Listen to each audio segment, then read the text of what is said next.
민트 오디오북.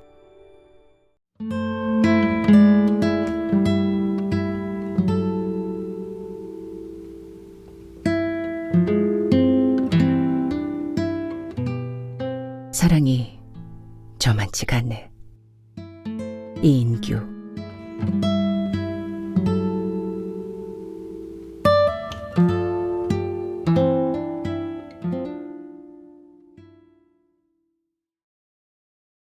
결국 그녀가 이곳을 떠나는 모양이다. 겨울비가 을씨년스럽게 내리는 날밤, 유태하. 그는 달랑 우산 하나만 들고 제2대학 캠퍼스를 걷고 있다. 퇴근 후 집에서 더운 저녁을 먹고 나온 터라 그렇게 춥게 느껴지는 날씨는 아니다. 그것보다 이 비가 차라리 눈이라면 그게 더 운치가 있지 않을까 생각하면서 그는 어둠의 끝을 잡고 형언할 수 없는 미묘한 감정을 가만가만 느끼고 있다. 겨울방학이 벌써 시작되면서 교정에는 간간히 데이트를 즐기는 한 쌍의 젊은 학생들이 웃으며 걷고 있을 뿐 사람들의 흔적은 거의 없다. 얼마 전까지 남아있던 가로수들의 몸뚱이에도 이제 아무것도 없다. 그것도 그렇고 불과 며칠 전만 해도 간간히 불을 밝히던 도서관 건물마저 시커먼 어둠에 묻혀 있다. 그는 어제 그녀 K로부터 간단한 문자를 받았다. 저 이제 서울 가요. 그동안 말도 않고 인사도 않고 해서 미안해요. 그럴 수밖에 없었던 절 이해해 주세요. 그럼 내내 행복하세요. 아주 오랜만에 받아보는 그녀의 문자다. 올해 초 그는 그녀에 대한 기억을 지우기 위해 휴대전화에 있는 그녀의 이름을 없앤 상태이다. 그러나 그는 단번에 문자를 보내니가 그녀인 줄 안다.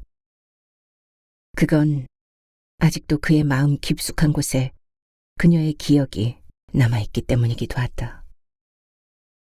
사랑은 이토록 끈질긴 것인가 하고 그는 독백처럼 읊조린다.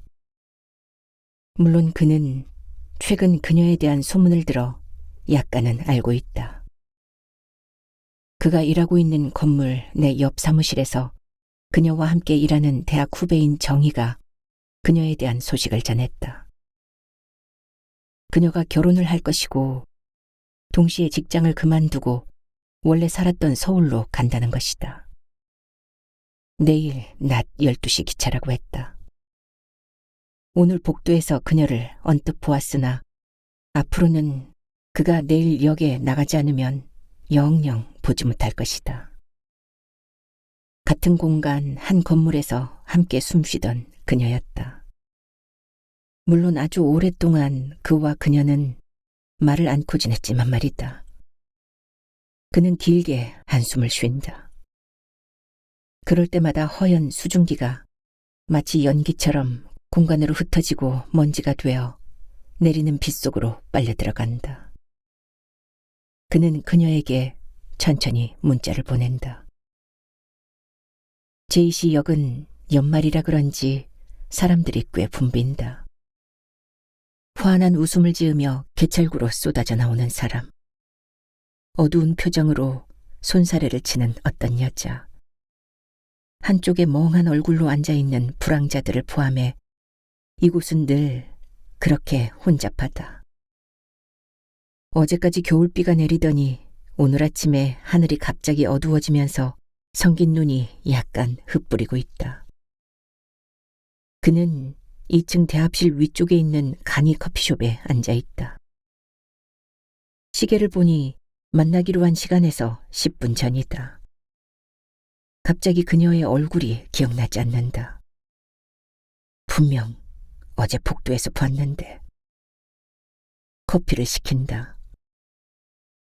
블랙으로 주세요 하고 말하는 그의 속은 다 들어간다. 오랜만에 느끼는 긴장이다. 작년 이맘때쯤 그녀와 처음으로 밖에서 만날 때 느끼는 감정이다. 미세한 떨림, 입이 타들어가는 느낌. 정말 미묘한 심리 상태다. 그때였다. 빨리 왔네요.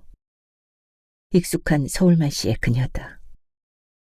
갈색 부츠를 신고 까만 외투, 하얀 머플러를 둘렀다. 여전히 하얀 얼굴의 그녀는 예쁘다. 오랜만이야. 그동안 잘 지냈어? 이 말을 꺼내는 그는 다소 어색하다. 그녀는 조용히 머플러를 벗는다. 그러면서 별로 덥지도 않은데 손부채로 바람을 일으킨다. 언제 결혼해?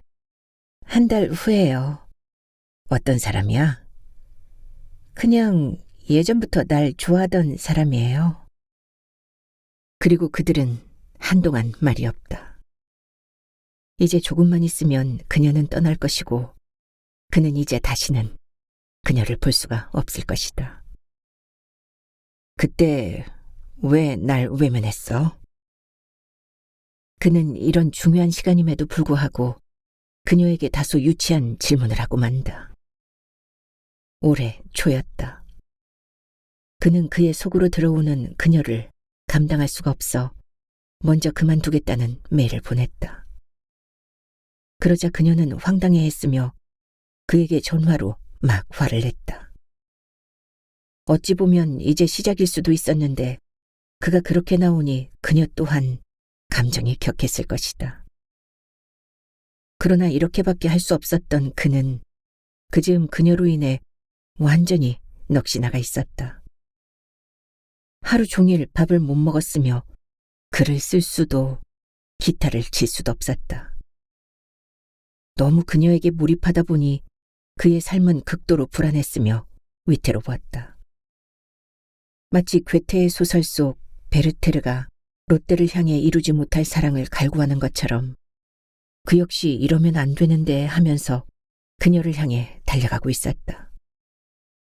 그래서 그는 다소 경솔하게 그녀에게 결별을 선언했다. 그러자 그 다음 날 예상대로 그녀는 복도에서 그와 마주치자 외면했다. 그 표정을 그는 잊을 수가 없다.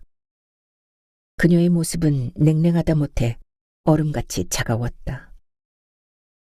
그는 여태껏 그녀의 그렇게 굳어버린 얼굴을 본 적이 없었다. 그에게 늘 따뜻했으며 선한 눈매로 항상 웃던 여자였다. 그럼 어떻게 해요? 헤어지자고 말하던 분에게 웃으며 대하란 말이에요? 그녀는 눈을 껌벅이며 그렇게 반문한다. 그때 내가 얼마나 힘들었는지 알아? 새벽마다. 그는 갑자기 감정이 격해진다. 그랬다. 그때 그는 매일 복도에서 마주치는 그녀가 외면할 때마다 너무 마음이 아파 새벽마다 잠 깨어 울었다. 그러나 먼 발치에서 보는 그녀는 그렇지 않았다. 여전히 밝았고 씩씩했다. 도리어 그날 이후 더 세련되어 갔고 아름다워지고 있었다. 그녀는 다른 사람들과도 훨씬 더 잘 지내는 것 같았다. 그들과 웃고 떠들 때 그가 다가서면 그녀는 이내 표정이 굳어졌다. 이런 점들이 그를 더 힘들게 했다. 난들 유쾌했겠어요. 나도 힘들었어요. 생각해봐요. 그 전날까지만 해도 멀쩡하게 잘 지내던 사람이 그런 메일을 보내다니. 이제 내 마음속에 자리 잡으려 하는 분이 느닷없이 그만두겠다는데 나보고 어떡하라고요? 나는 뭐 자존심도 없는 줄 아세요? 이 말을 하고 그녀는 고개를 숙인다. 갑자기 분위기가 숙연해진다. 이런 분위기는 싫어. 그녀는 중얼거리듯 말한다. 미안해. 그때 너무 내 생각만 했어. 그러자 그녀는 얼굴을 든다. 그리고는 무언가 생각이 나는 듯 그에게 묻는다.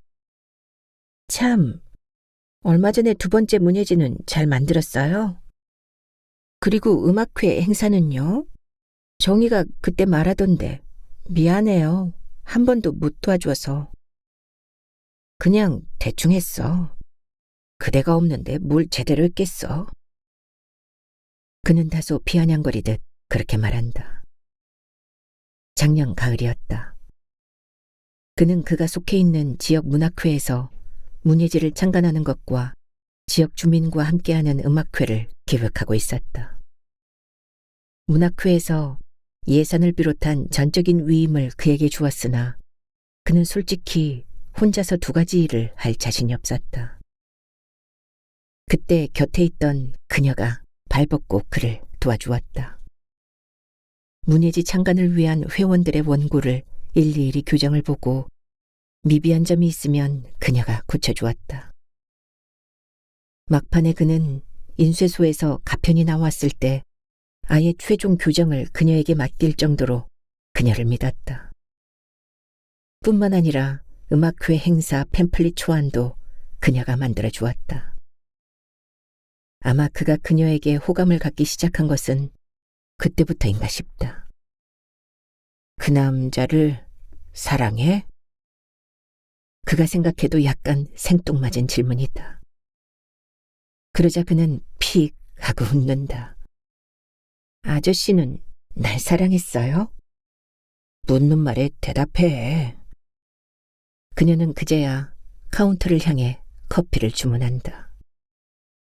나도 물었잖아요. 그때 정말 나를 사랑했어요? 순간적인 감정이 아니라 집에 계신 분과 이혼하고 나와 결혼할 만큼 좋아했냐고요. 아니라면 그 질문에 나도 대답 안 할래요. 하긴 그게 두려워 먼저 그만두자고 한 사람이 누군데. 그때 따뜻한 커피가 왔다. 그녀는 커피잔만 뚫어지게 바라보고 있다. 짧은 머리에 하얀 얼굴, 금빛 귀걸이가 유난히 예쁘다. 뜨거운 김이 서려나오는 커피를 보는 그녀의 눈은 전진난만하다. 그 역시 그녀의 질문에 대답을 못한다. 그거라는 그녀는 더 이상 채근거리지 않는다. 그녀는 놀랄 만큼 어느 순간 침착하고 의젓하다. 참, 지수는 잘 있어요? 이제 많이 컸겠네. 얼굴이 뽀얗고 속눈썹도 너무 예쁜 것 같아. 많이 컸어요? 그래, 많이 컸어. 작년 가을 첫 음악회 행사 때 그녀가 왔었다. 그가 무대에서 권두시를 낭송할 때 그의 딸아이 지수는 무대 맨 앞에 있었는데 공교롭게 그녀는 바로 지수 뒷자리에 앉아 있었다. 그날 이후 그녀는 그와 있을 때마다 지수 이야기를 꺼냈다. 속눈썹이 너무 예뻐요. 아빠 닮았어요? 아님 엄마? 그때 그렇게 말하던 그녀의 모습은 마치 지수 같은 자신의 아이를 갖고 싶어하는 새댁 같았다. 이제 여기서 우리는 끝이야? 그녀는 별다른 대답이 없다가 한참 후에야 입을 연다. 작년에 즐거웠어요. 그리고 고마웠어요. 객지라 내가 힘들 때 자주 문자로 메일로 격려 많이 해줬잖아요. 그리고 작년 이맘때 제 생일이라고 서울 집으로 꽃바구니 보낸 것도 너무 감사했어요. 기억이 났다. 작년 성탄절 전날이었다. 그녀는 그 주까지 휴가를 내고 서울 집으로 가면서 그에게 전화를 했다. 제이 씨 여기라고 했다. 오늘 못 뵈어서 죄송해요. 대신 서울 갔다 오면 만나요. 참, 저 성탄절 다음 날이 제 생일이에요. 네? 아니, 부담 가지지 마요. 그날 친구들이랑 약속되어 있어요. 그렇게 말하는 그녀의 목소리는 약간 미안한 감도 있었지만 대체로 들떠 있었다. 생일이야? 그럼 내가 그대를 위해 노래 하나 작곡해 놓을게. 그는 무슨 생각으로 그런 말을 하는 건지 그 자신도 말을 해놓고선 깜짝 놀랐다. 그러지 마요. 내가 뭐 애도 아니고. 아직 결혼 안 했으면 애지. 어쨌든 잘 갔다 와. 내가 준비해 놓을게. 그러면서 그는 그날 그녀의 생일에 맞춰 서울 쪽 꽃배달 업체에 예쁜 꽃바구니를 부탁했다. 그녀가 전혀 상상도 못할 일일 거라 생각하니 웃음이 나왔다. 아니나 다를까 성탄절 다음 날 오전에 그녀로부터 전화가 왔다. 아저씨 너무 고마워요. 생각도 못했어. 아니. 꽃이 너무 예쁘네요. 나 이런 말 해도 돼요? 처음이야, 이런 선물. 너무 고마워요. 언제 올 거야? 오는 날에 내가 태우러 갈게.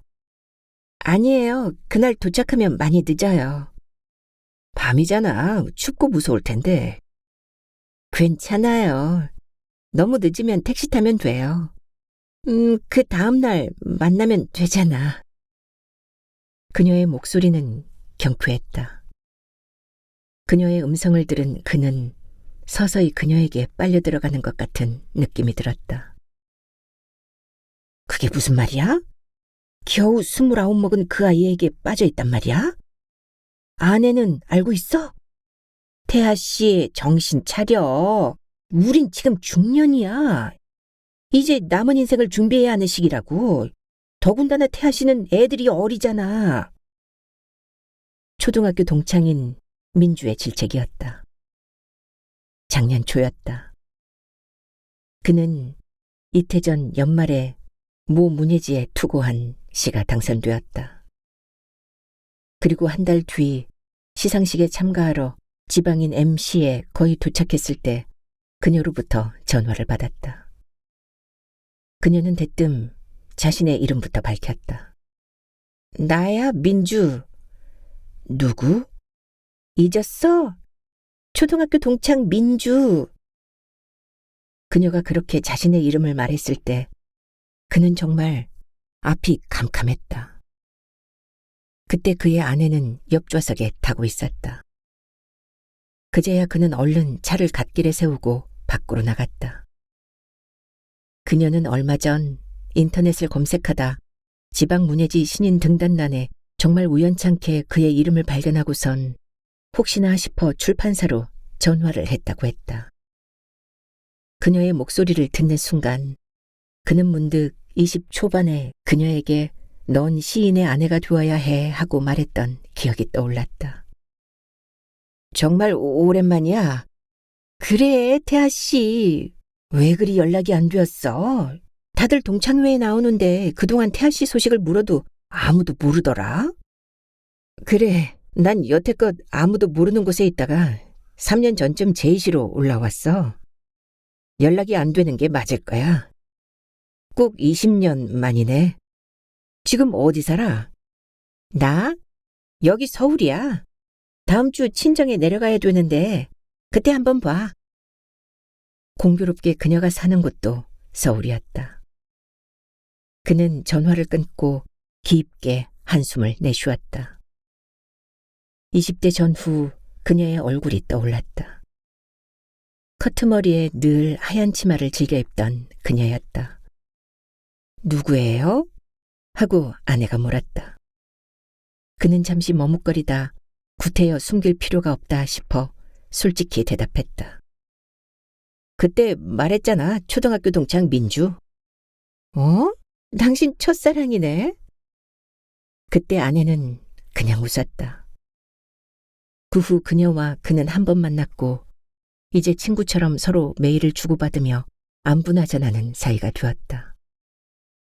물론 간간히 당시 추억이 생각날 때면 제법 심각할 때도 있었지만 이제 서로가 중년의 나이로 들어선 지금 솔직히 옛날처럼 설레는 감정은 아니었다. 그러던 그녀가 갑자기 또 서울에서 내려온 것이다. 그가 K 때문에 너무 힘든 시기에 있을 때였다. 결국 그는 옛사랑이었지만 이제 친구로 변한 그녀에게 K의 이야기를 주절거렸다. 바다가 보이는 카페였다. 나도 잘 모르겠어. 어느 날 새벽에 눈을 떴는데 그 아이가 내 마음에 들어온 걸 느꼈어. 이유가 뭐라 생각해, 태아 씨? 부부 사이에 무슨 문제가 있어? 그녀가 심각한 듯 물었다. 그런 것 아니야. 굳이 있다면 내 아내는 너무 바빠. 그래서 내 문제에 관심이 없어. 내가 쓴 시를 보여주면 그냥 건성으로 좋아, 그래. 읽지도 않고 말이야. 근데 그 애는 달라. 내가 쓴 시에 굉장히 관심을 보이며 비평까지 해준단 말이야. 그래서 호감이 갔어? 그래. 나도 남자인데 그렇게 예쁘고 귀여운 애가 내게 잘해주는 것을 어떻게 해. 그녀는 헛헛하게 웃었다. 정신 차려, 태아 씨. 그 여자가 언제까지 너에게 관심 보여주고 잘해줄 거라 믿어? 그 사랑은 먼지 같은 거야. 후 하고 불면 날아가 버리는. 그녀가 그렇게 비꼬는 것 같이 말하자 그는 갑자기 화가 났다. 야, 그래서 너도 그때 날 두고 말도 없이 딴 사람에게 시집 간 거야? 그때 우리 사랑이 먼지 같아서? 그렇게 말하지 마. 나도 괴로워. 그 애를 좋아하면 좋아할수록 나도 괴롭단 말이야. 그러자 그녀도 발끈했다. 뭐?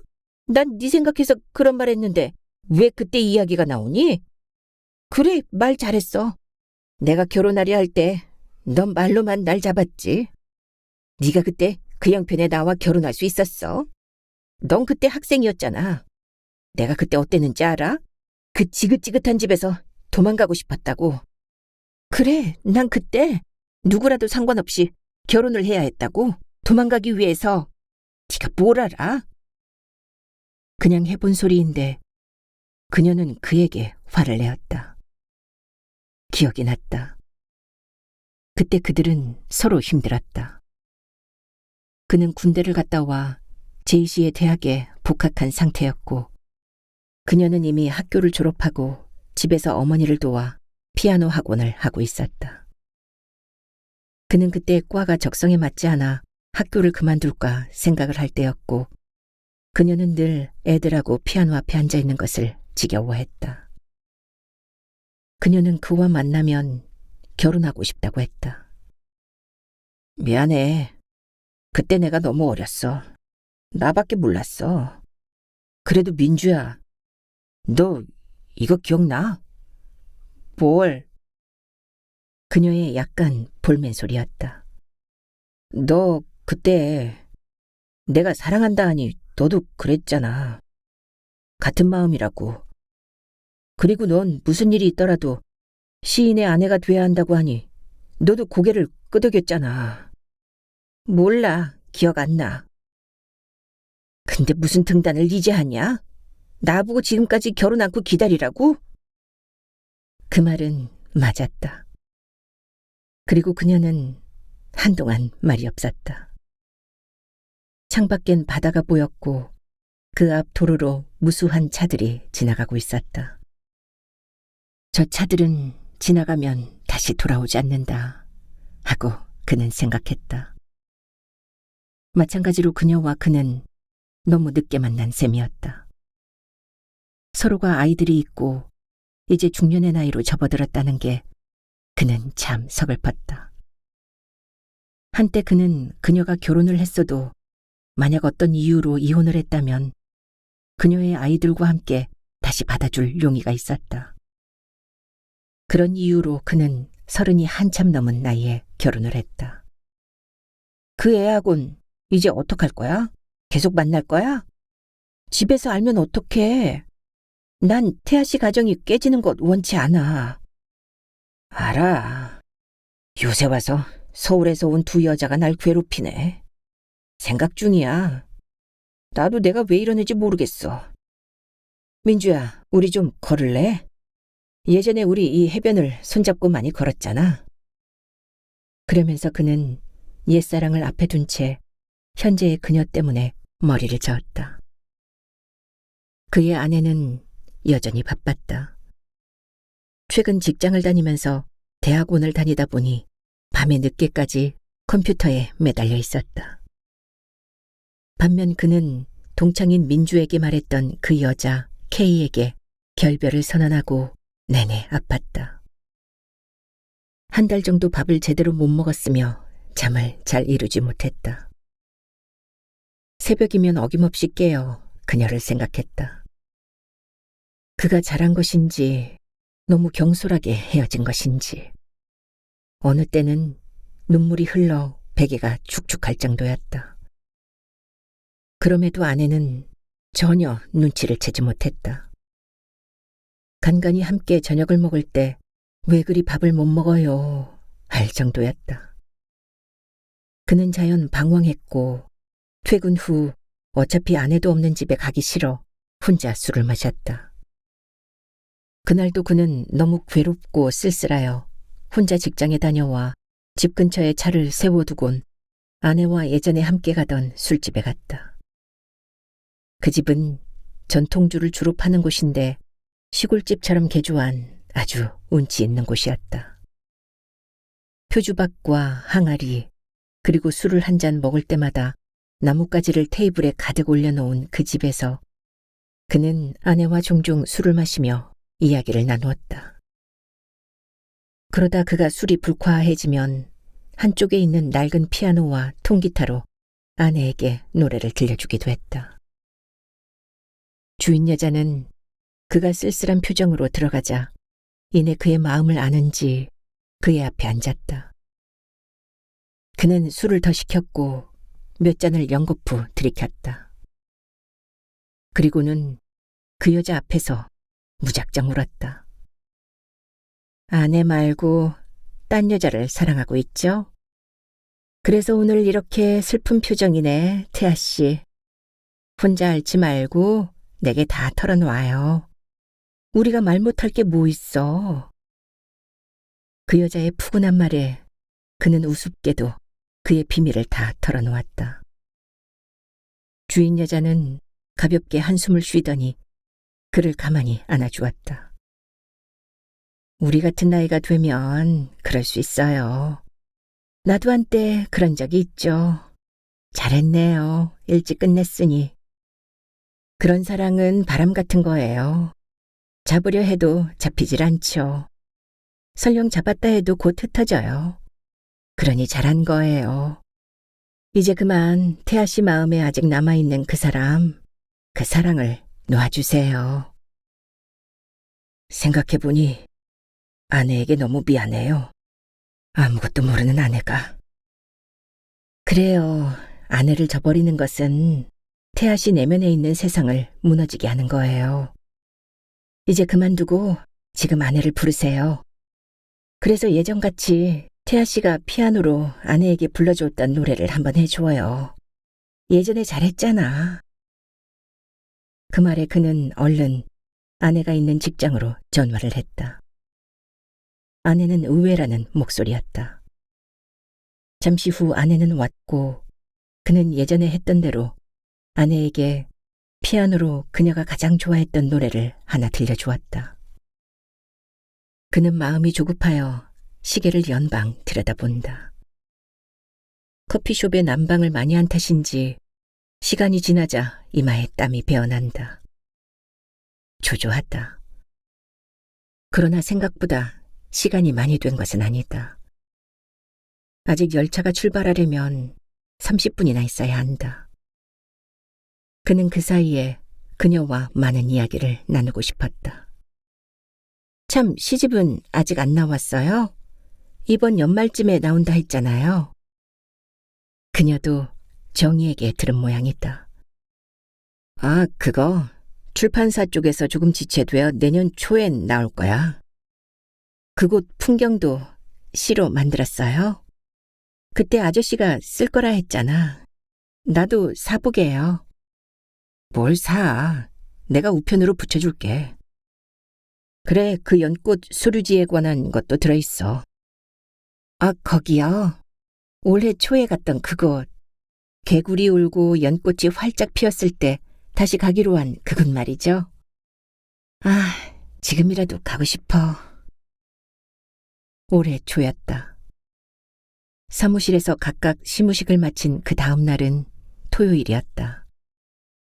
그는 전날 퇴근 후 그녀에게 전화를 했다.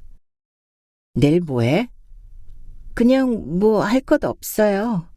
아침에 늦잠이나 잘까 해요. 그리고 빨래도 좀 해야 되고. 빨래는 다음에 하고, 내일은 나하고 어디 좀 가지. 어디요?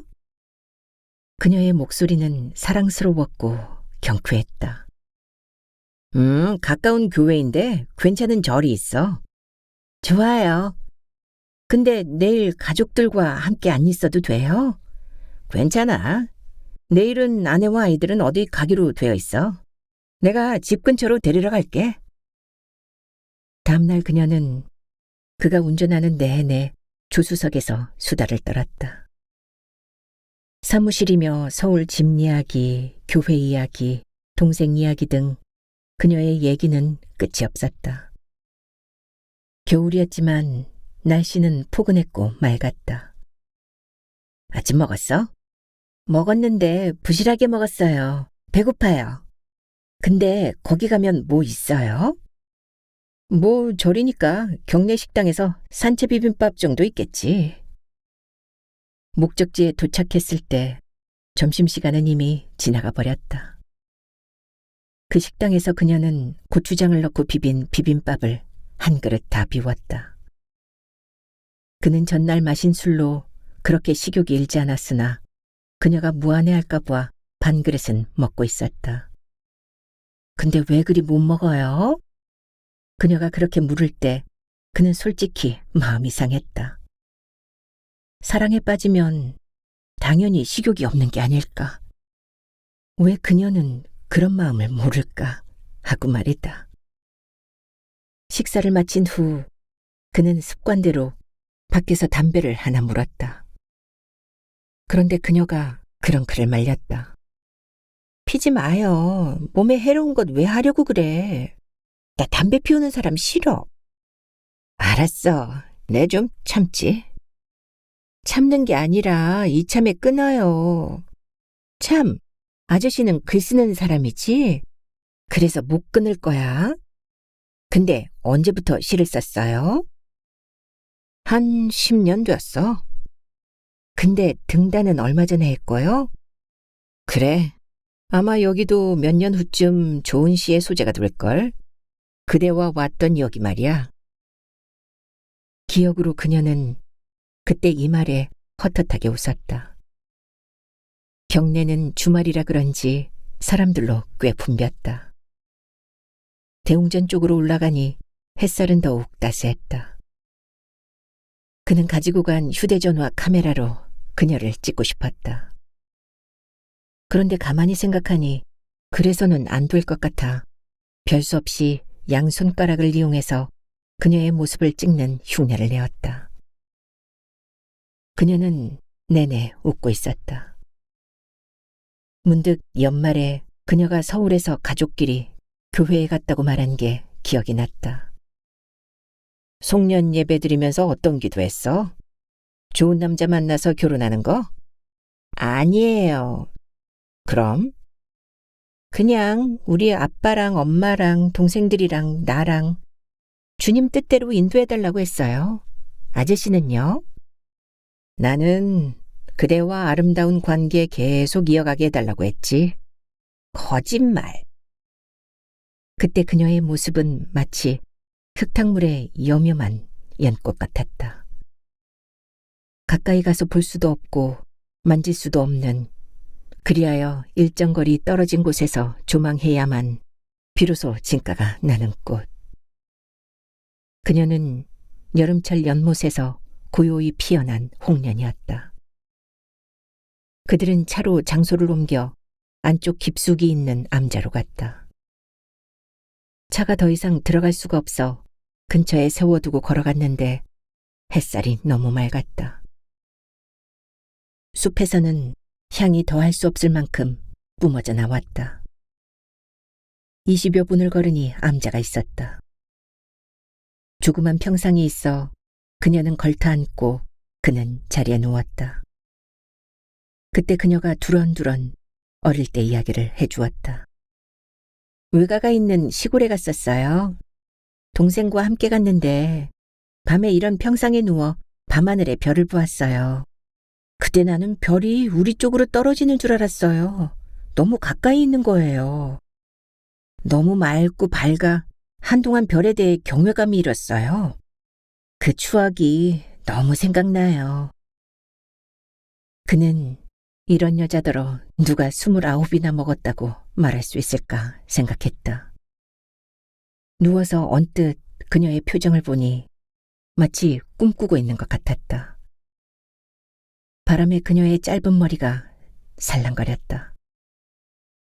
그는 그 머리카락을 만지고 싶다는 충동이 일었다. 돌아오는 길에 그들은 연꽃이 유명한 소류지로 향했다. 차를 타고 가는 내내 그녀는 이런저런 말들을 했다.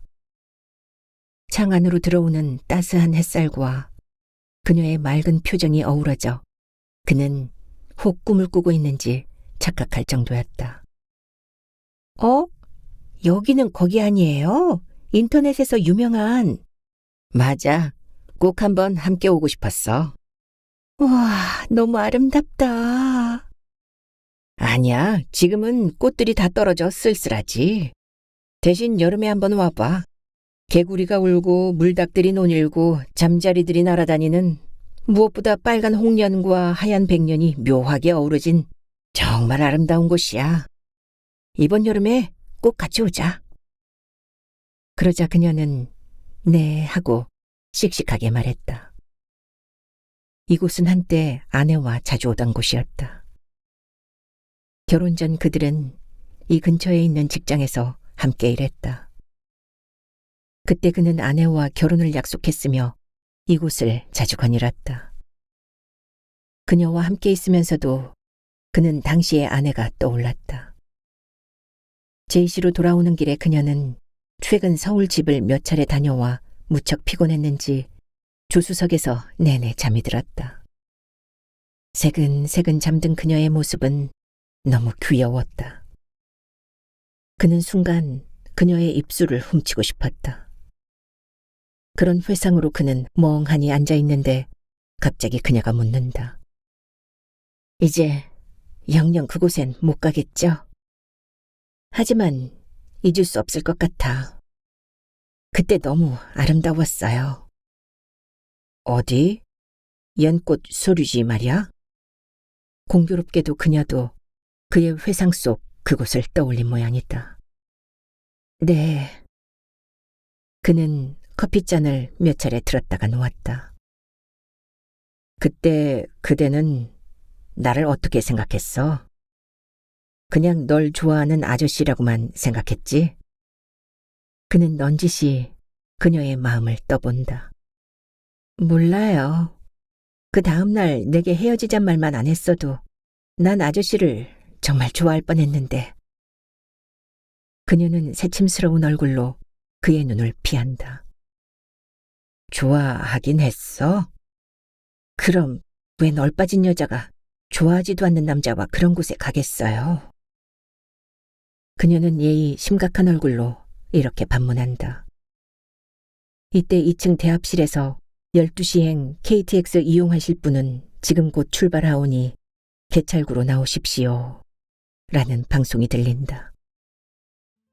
그는 가만히 그녀의 짐을 든다. 커피값을 내려는데 그녀가 그의 손을 잡는다. 손끝이 따뜻하다. 이제 이 손은 2번 다시는 못 잡아보겠지. 하며 그는 그녀의 손을 꼭 쥔다. 그녀의 눈이 비스듬히 그의 얼굴을 보는 게 느껴진다. 그녀는 슬그머니 그의 손을 뿌리치며 아래층으로 내려간다. 줄지어 선 사람들 속에 그녀가 들어간다. 그는 곁에서 조금씩 따라가다 가방을 건네주고는 그 자리에 꼼짝없이 서 있다. 마침내 그녀가 개찰구 건너편으로 건너간다.